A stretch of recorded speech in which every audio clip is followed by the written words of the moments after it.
दोस्तों आज हम अपने प्लास्टिक सर्जरी की वीडियो सीरीज़ में एक की यूनिक केस, एक डिफ़िकल्ट केस लेके आए हैं। एक बच्ची है राधिया नाम की।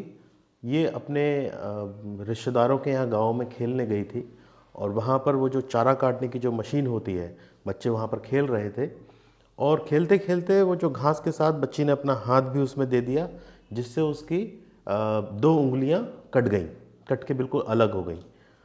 असल में आराध्या खेल रही थी। जी। खेलते समय इसका चारे कूदने वाली मशीन से उसमें हाथ लग गया था। इस तरह से हाथ कट गया, उँगली कट गई थी। अच्छा।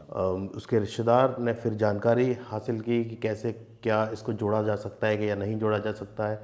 उसने फिर हमारा नंबर सर्च किया और वो हमारे पास 6 घंटे के अंदर वो आ गए। छोटी उंगली जो मतलब इंडेक्स फिंगर जो थी, उसकी दो उंगलियाँ, एक इंडेक्स फिंगर और मिडिल फिंगर, ये दोनों फिंगर उसकी इस सिरे से कट गई थी और बिल्कुल कट के अलग हो गई थी।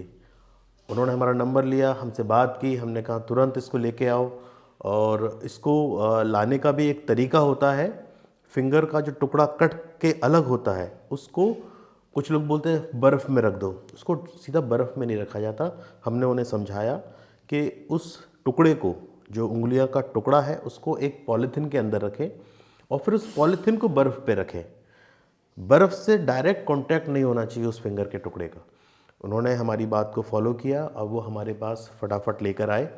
हमने अंडर माइक्रोस्कोप उस फिंगर के पार्ट को इवैल्यूएट किया, देखा कि उसमें कितनी नसें जोड़ने लायक हैं, कितनी नहीं हैं। तो जो इंडेक्स फिंगर का पार्ट था बहुत छोटा था और बहुत बुरी तरह से कुचला हुआ था। तो हमने अटेम्प्ट किया, हमने उनको बता दिया कि इसको तो हम मतलब कोशिश करेंगे बचाने की, पर इसमें संभावनाएं कम है।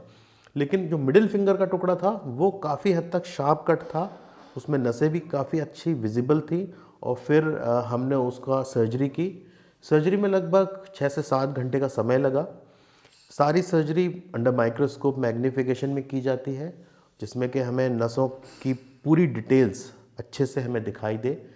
बहुत फाइन सूचर यूज़ होता है, बहुत महीन धागे से हम इनको रिपेयर करते हैं। वो हमने रिपेयर किया। ऑपरेशन ठीक रहा, दोनों फिंगर्स में सर्कुलेशन, ब्लड का सर्कुलेशन अच्छा आया।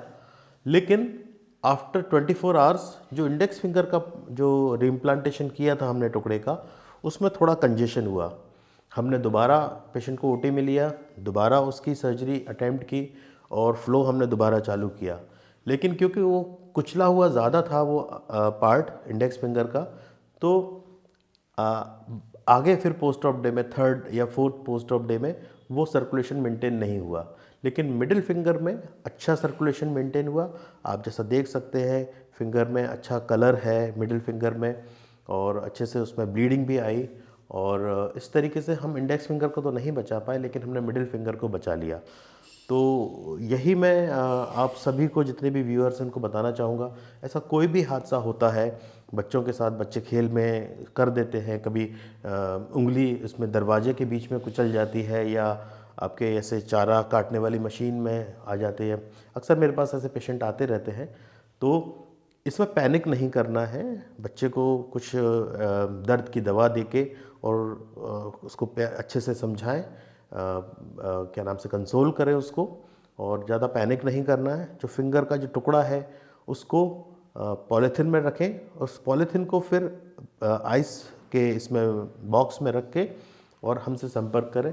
हम जितना भी बेहतर हो सके जल्द से जल्द यहाँ पर अपने कॉस्मो एक्सपर्ट मेडिसिटी में सारा अरेंजमेंट तैयार करके रखते हैं। आप लेके आएंगे पेशेंट को और हम इमरजेंसी ओटी में लेकर और इमीडिएटली उनकी सर्जरी करके रिपेयर कर सकते हैं। ध्यान रखने वाली बात ये होती है कि जितना जल्दी आप हमारे पास लेके आते हैं, जितना समय वेस्ट नहीं करते हैं, उतने ही इस सर्जरी की सफलता के संभावनाएं बढ़ जाती हैं। जितना लेट करते हैं उतना ही ज़्यादा सफलता की संभावनाएं कम होती जाती हैं। तो यही बस संदेश है मेरा इस पेशेंट के ज़रिए कि आप समय ना गंवाएं ऐसी सिचुएशन में, और तुरंत ही डॉक्टर के पास या हमारे पास दिए गए नंबर पर फ़ोन करके संपर्क करें और ट्रीटमेंट कराएं।